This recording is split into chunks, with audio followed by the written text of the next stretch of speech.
So we're continuing our tutorials on user-defined functions in Python.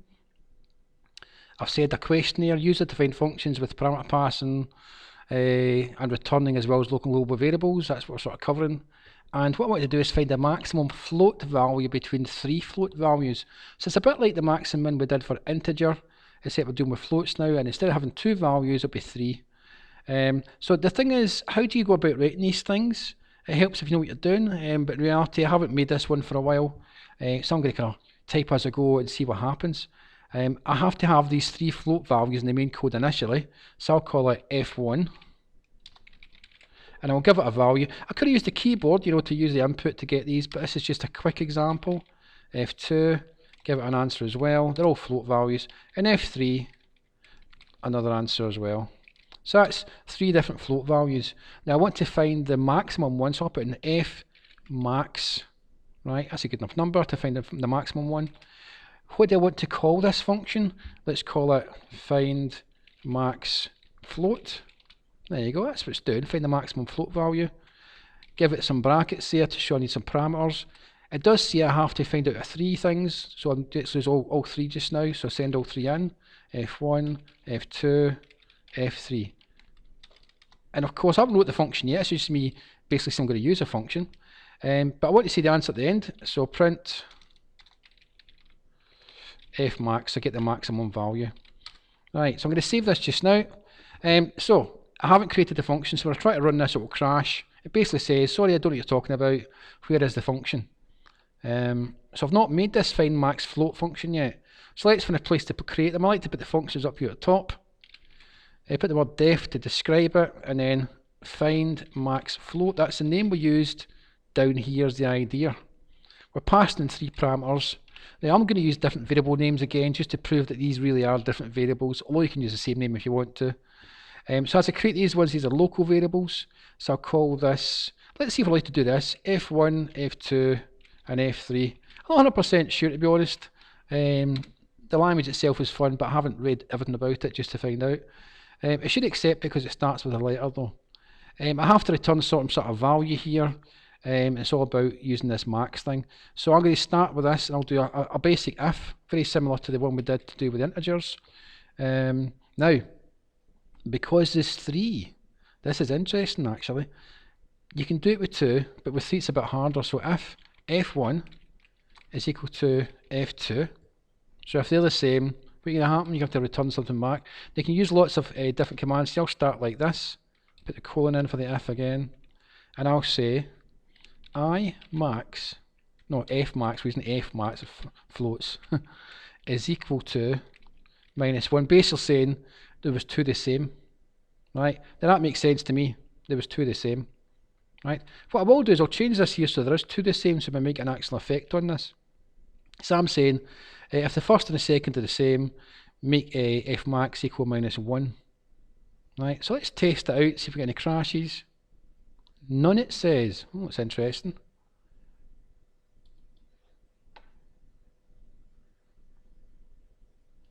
Have I messed this up? Not too sure. It says none. It's printed none as well.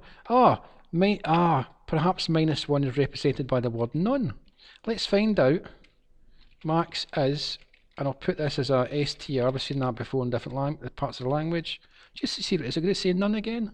Max is none. So minus 1 in Python returns back none, basically meaning there's nothing there, like a null value of any sort. I didn't realise it did that, but that's really handy. Now I know that comes out.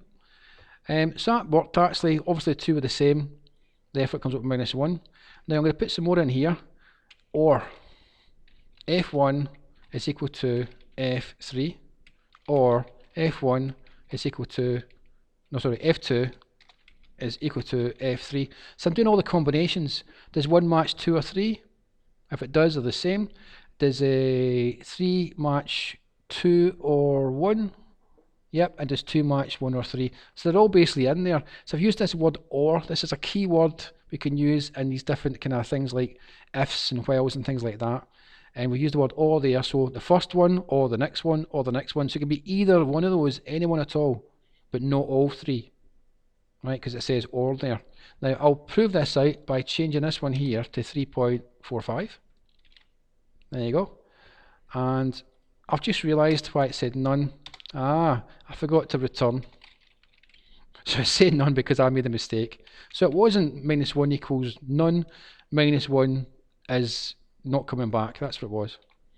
I told you I was doing this in the cuff. There you go. So that's 1:30. 1:30, -1. Yes, well done. So it's now returning -1 the way it should do. Because these two are the same. Now let's see what happens if... I'll give it a value just now, so we've got a value in it. F max is equal to 9999. Lots of numbers there. Right, 0.9, since it's a float. Okay, nice big number there. I'll make them all different now. So if they're all different, it won't return -1. It should return the one with the 9s.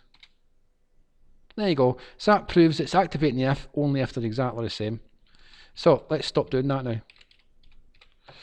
Next thing to do is to do the rest of the ifs, and this could take a little bit of time to work out. So you basically have to work out is one higher than the next one and higher than the next one as well. So if f1 is greater than f2, or f1 is greater than f3, that means f1 must be the biggest. Colons there as well. So f max is equal to f1. Right, you see the logic there? You're saying, is f1 bigger than f2 and also bigger than f3? Therefore it's the biggest. Right, that's that one. I'll use an elif. f2 is bigger than f1. Oh, tell a lie, that's an and in there. Let's go back to read that again. Yeah, we're saying and there. f1 must be bigger than f2 and bigger than f3 to be the biggest. So that was my mistake there. So elif f2 is greater than f1 and f2 is greater than f3. That means f2 must be the maximum one. Colon max equals f2. Now I think the logic would be just to put an else in at this point here, simply because if it's not either one of those, it must be the other one. So f max is equal to f3. Right, so looking at it, we should be getting back 3.45 at the moment. So we get 3.45 back because it is the biggest one. Now let's reduce that and make it smaller, make it 20.